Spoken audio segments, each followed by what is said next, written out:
All right, this next MFR technique we're gonna go over is gonna be for our lats, our serratus, and the lateral rib cage. This is a really important one. Ideally, you've got a PVC pipe that you're able to use for it. You could use a lacrosse ball, but if you're watching this video, it probably means I've told you to buy a PVC pipe by now, so ideally you've got this guy here. So what we're gonna be doing on this one is we're gonna start at the bottom of where our lats insert. So basically, if you feel your lats coming all the way down, they actually end up connecting into your psoas, into your hips, into your lower lumbar spine. We're gonna get all the way down to the bottom here, basically to where they connect into your legs. And then we're gonna work our way up the entire lat, and then along the way, we're gonna stop to get inside on the serratus here. That's that, it's the area that connects to the obliques. It's a really prominent muscle in fighters, helps you protract the shoulder. And then we're gonna hit this whole lateral rib cage area as well. So the reason why we're gonna be doing this is a huge area of compression on most parts of the body, and a lot of you guys who are watching this right now, you're probably gonna have some form of rounded shoulders. You've probably got sagging or flabby skin connecting from your chest to your front delts. And you know, that obviously, not only aesthetically is it not great, but it's got a lot of different implications for posture and pain as well. And having a compressed rib cage, it inhibits your breathing, it inhibits blood flow to your entire body.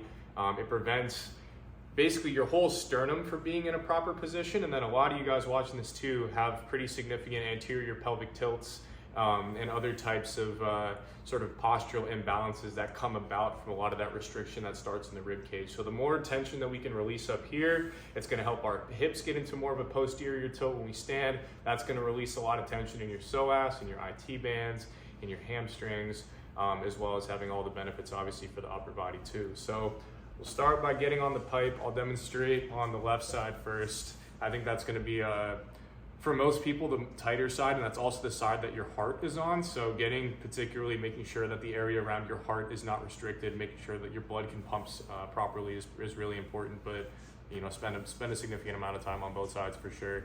So we'll come down to the bottom, and the way I'll usually start this is I'll get on top of right where I feel that lower lat insertion. Even here for me, I don't have to go any lower than this. I already get a pretty strong sensation just off of this feeling here. But if this gets easy, and you know, certain spots are going to be easier than others, the way you can increase the intensity is by folding yourself further and further down over that pipe. So right now, I'm getting basically my full body weight onto my rib cage here, onto the lateral rib cage, and onto that lower lat insertion. And then what we want to do, this is where the breathing gets important. You want to try to relax on top of the pipe, and then as you breathe, instead of just feeling the belly, try to feel your full rib cage expanding 360. And you want to feel like you're pushing that air into the lateral rib cage, into the lats, pushing down into the pipe and down into the ground. So you want to feel everything filling up like a balloon and smashing this guy here down into the ground. So I'll show again, we'll get on a spot. Breathe in and out. And you want to really try your best to relax on top of this until you start to get the shakes. It'll definitely be a little bit painful, but that is also kind of the point. And then after you've spent maybe call it 45 seconds on one spot, we're going to take with our opposite hand and push this pipe slightly up. We'll find the next spot. You can rotate a little bit more internally to get more onto the ribs. The more you come onto your back, the more you're going to be getting on your lats. Find what's more tight for you and spend more time there. Once you find a spot, we'll come down and relax and do the exact same thing. We'll get down here and we'll start to breathe.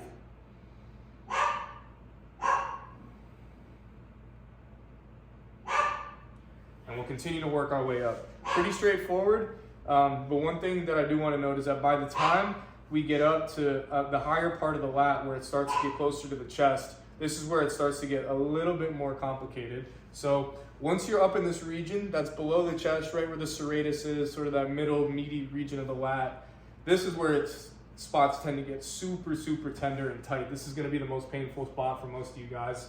This is when you really need to just relax and commit to sinking in.